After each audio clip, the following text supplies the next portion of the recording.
20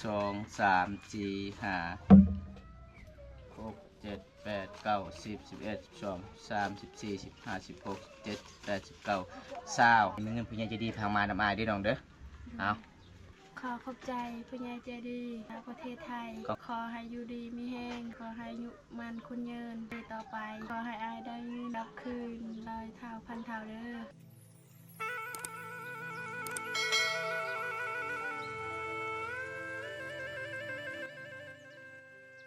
นี่ก็ทักทายสบายดีทุกคนสบายดีเมื่อทุกคนที่เข้ามาติดตามรับชมมื้อนี้บัมตากะมาเยี่ยมมายามเช้าสุขคือเก่าได้จัดให้ตามคำขอผู้ใหญ่ใจดีจากประเทศไทยให้บัมตาไปเยี่ยมไปยามน้องว่าบ่สบายเนาะสบายดีในเด้อน้องโดยสบายดีอ๋อเป็นยังไงได้ยิน FC ว่าเจ้าบ่สบายบ่แม่จักมือเลยน้องโดนแล้วฮอดบ่4มื้อฮอดอ๋อเป็นยังไงตอนนี้กินข้าวกินน้ำได้หรือบ่ฮะยังเลยอ๋อเจ็บยังไงเจ็บหัวอ๋อเป็นไข้ปวดหัวแน่เราสิไปใช้แต่งตัวนี่นะมีที่ยืเฮือนบ่อ๋อก็เลยมื้อนี้บอมตาอยากมาเยี่ยมมายามเจ้าก็คือเจ้ามื้อนี้ก็คล้ายๆเช้าๆเลยบ่เป็นไข้คล้ายๆเลยบ่คล้ายๆเลยเนาะได้เงินซื้อยาเลยบ่ยังบ่มีบ่น้องโอ้ทุกคนน้องว่ายังบ่มีเงินซื้อยาก็คือมี FC คนหนึงให้บอมตาไปอัปเดตวิถีชีวิตน้องไลลาป่าเพิ่นว่าอยากเบิ่งป่าเจ้าไลลามื้อนี้ก็สิมานหรือบ่เพราะว่าเห็นคลิปบอมตาถ่ายได้แต่2คลิปเนาะหากินก็เก่งเลยเนาะมันแปลกเลยสุดๆไอ้ครั้งแรกที่ FC ได้เห็นแบบเจ้าหากินม่านมื้อนั้นก็คือมื้อนี้ก็คือสมมุติว่าคันอ้ายสิพาเจ้าไปเจ้าก็ไปได้บ่ไปได้เนาะเอาทุกคนอันนี้ก็คืออ้ายก็มาเยี่ยมมายามเจ้ามื้อนี้บ่มีหยังหลายเด้ออันนี้เป็นเงินผู้ใหญ่ใจดีฝากมานำอ้ายเด้อ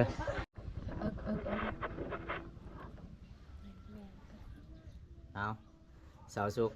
มื้อนี้อ้ายกะบ่มีหยังหลายมาเยี่ยมมายามเจ้าเพราะว่าอ้ายกะไปสะพานบุญให้ผู้ใหญ่ใจดีจากประเทศไทยเด้อว่าเห็นน้องว่าน้องบ่สบายหลายวันเนาะไปมีเงินซื้อยามื้อนี้บอมตากะจัดให้ตามคำขอผู้ใหญ่ใจดีจากประเทศไทยเดี๋ยวบอมตากะสิไปมอบเงินให้น้องเลยทุกคนน้องกะมื้อนี้อากาศก็ร้อนน้องก็เลยบ่ได้นุ่งผ้าถุงเลยเพราะว่าน้องบ่สบายแน่หลังจากบอมตามอบเงินแล้วบอมตากะสิพาน้องหาอยู่หากินตามธรรมชาติน้องว่าออกได้ไล่ล่าได้ปลาเนาะไปหาปลาได้เดี๋ยวมันตากะสิให้น้องเลยทุกคนมื้อนี้อ้ายมาเยี่ยมมายามเจ้ากะบ่มีหยังหลายเพราะว่าบอมตากะไปสะพานบุญให้ผู้ใหญ่ใจดีจากประเทศไทยอ้ายยังเพิ่นก็เป็นห่วงได้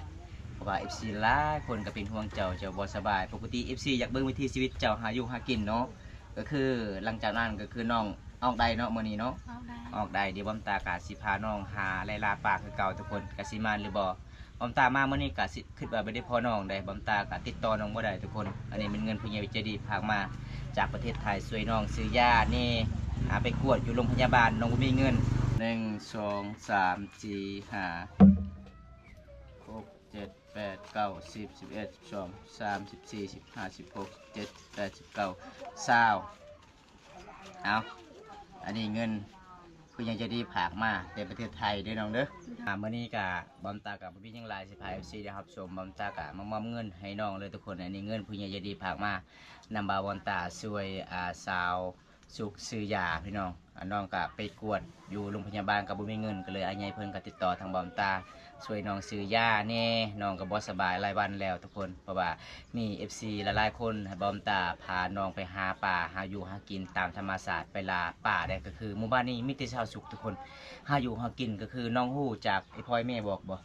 โอ้ก็คือมื้อนั้น2 มื้อบอมตาไปหาน้องม่านเนาะแต่มื้อนี้ก็สิมาหรือบ่นี่มีเงินผู้ใหญ่ใจดีทางมานำอายด้วยน้องเด้อเอา1 ล้านกีบทุกคนเลยขอบใจเด้อดีใจบ่ดีใจขอบใจผู้ใหญ่ใจดีเด้อขอบใจผู้ใหญ่ใจดีจากประเทศไทยก็ขอให้อยู่ดีมีแห้งก็ขอให้อยู่ดีมีแห้งก็ขอให้อายุมันคนยืนก็ขอให้อายุมันคนยืนแต่นี้ต่อไปขอให้อายได้เงินกลับคืน100 เท่าพันเท่าเด้อกลับคืน100 เท่าพันเท่าเด้อนี่หลังจากได้เงินนั่นแล้วก็คือน้องกะไปซื้อยาอยู่เมืองเลยบ่แม่แล้วก็ไปกวดเลยเนาะไปกวดอยู่โรงพยาบาลทุกคนน้องกะบ่สบายเนี่ยปกติน้องกะหาอยู่หากินก็คือหากินไล่ลาปลาตลอดเนาะโอ้แต่บางเทื่อน้องไปหากินก็ได้อยู่บ่ไป ประมาณปลานิ่นหรือว่าปลาดุกก็เคยได้อยู่บ่เคยได้ เคยได้อยู่เนาะโอ้มันเป็นบางช่วงเนาะบางช่วงบางตอนเคยได้วันนี้บอมตากาสีมามอบเงินให้น้องแล้วก็บอมตากาขอขอบคุณอีกทีนึงผู้ใหญ่ใจดีจากประเทศไทยที่ซื้อมันเลยมั่นใจบอมตาไปสะพานบุญให้สวยน้องสุกสาวลาวพามองกองเพราะว่าน้องที่ช่องถูกมากะบ่ได้เงินทุกคนเลยสร้างรายได้ยังบ่ได้น้องกะฮังก็เปิดช่องใหม่ๆเพราะว่าน้องกะบ่มีทุนแน่อยากซื้อกองบ่อยากซื้อ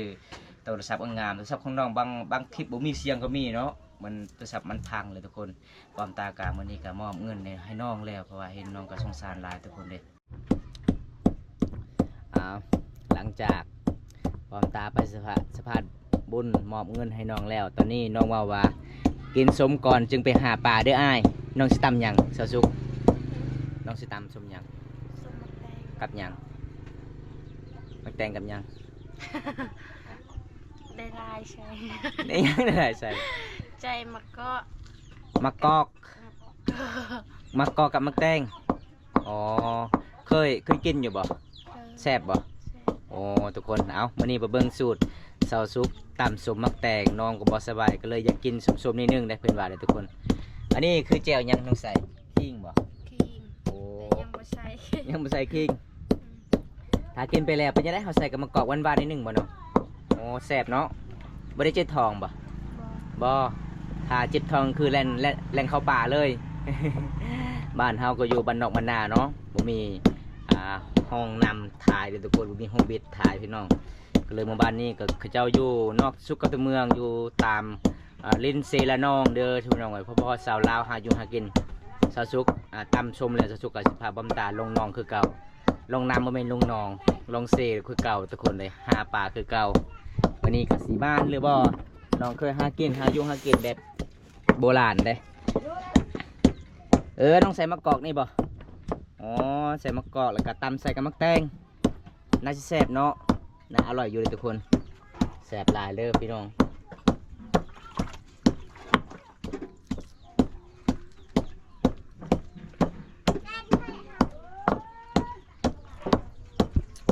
ปลาระวังได้เจ้าตำมักเผ็ดนี่ถึกปลานิ่นอยู่ตัวลากเฮือนบ่ได้เด้น้องเอ้ย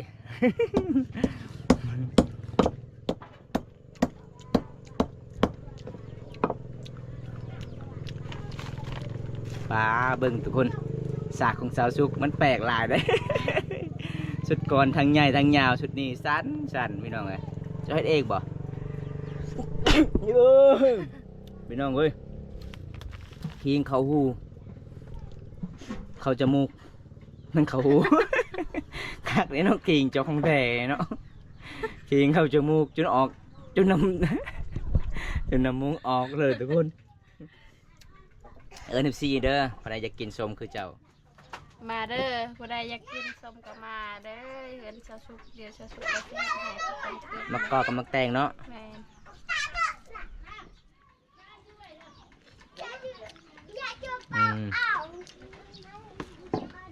ใส่มะเขือเนี่ยบ่ แต่มะเขืออะไรแกนะ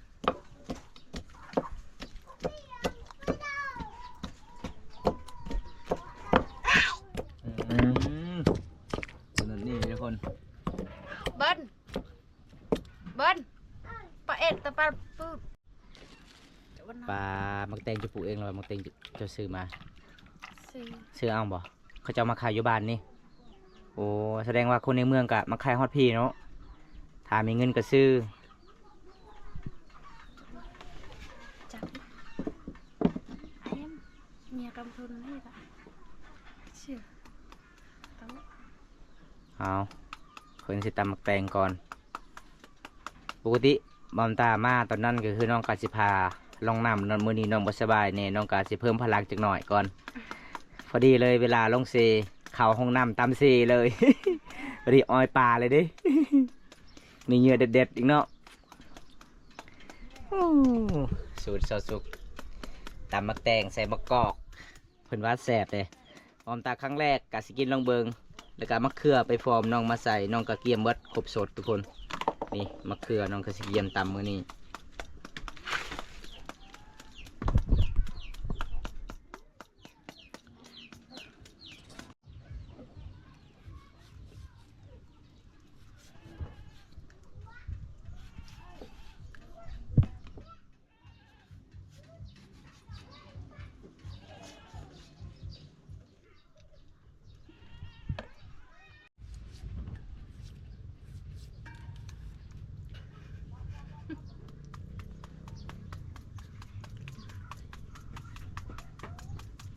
สำนีพอดีป่ะกินป่ะดีแสบเนาะ ไม่แตงจะสุกไม่ติดตัวเดียวเพิ่นหน่วยเดียวเลยทุกคน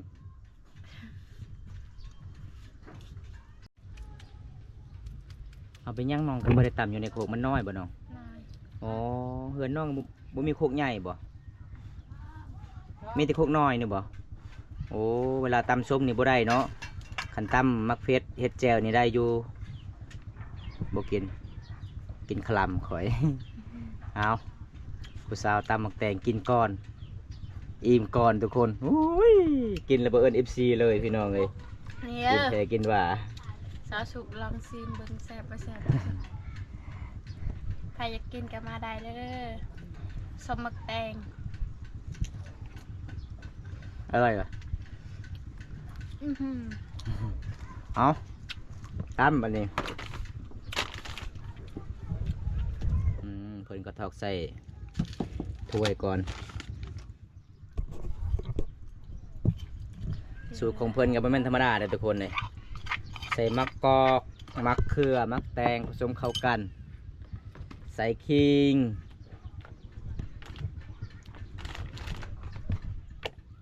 ใส่มะเขือเนาะใส่2 หน่วยพอดีโอ้อร่อยมากทุกคนครั้งแรกเลยที่ได้กินแบบชาวลาวตำมักแตงใส่มะเขือมะกอกปกตินี่ใส่มะขาม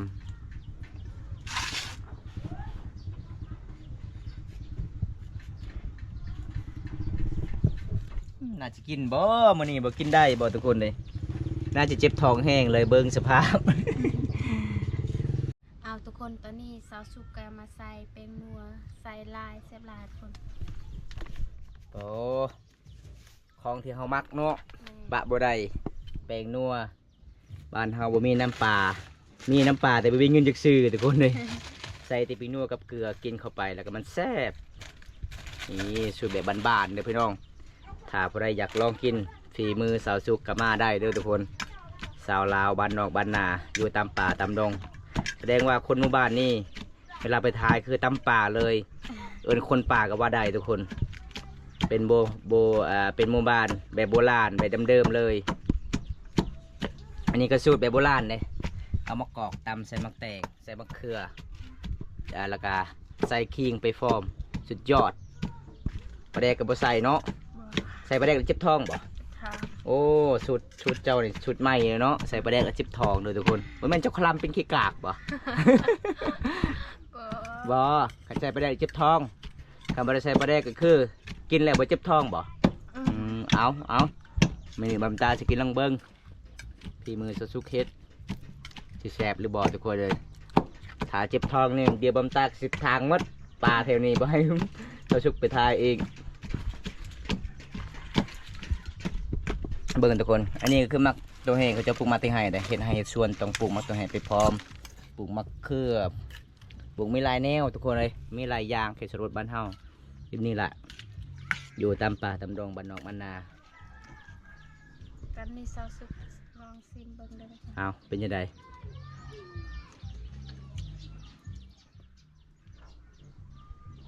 แซ่บป่ะ มาเด้อ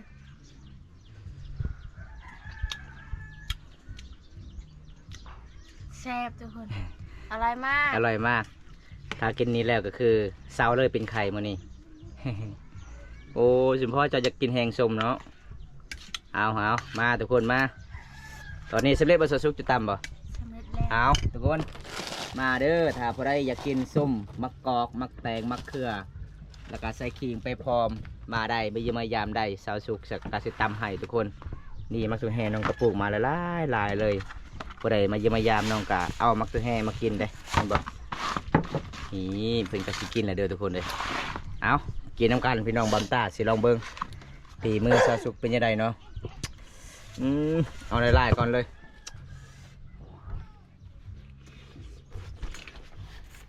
แซ่บบ้าง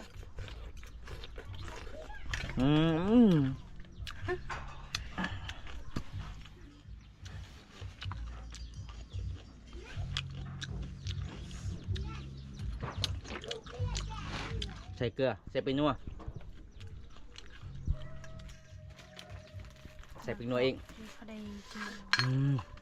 ชาวอันพอดีกิน มันเค็ม เจอไป ว้าย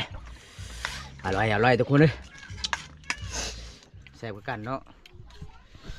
นี่มากินน้ำกันพี่น้องเลย ไหนอ่ะ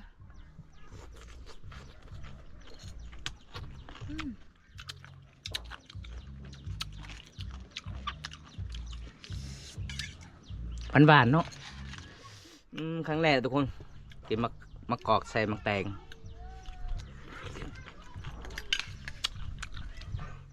แซ่บไปเลย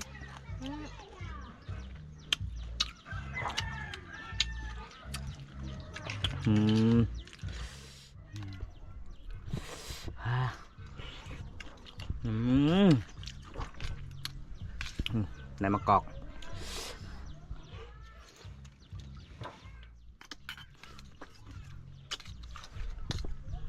อ้ายอืม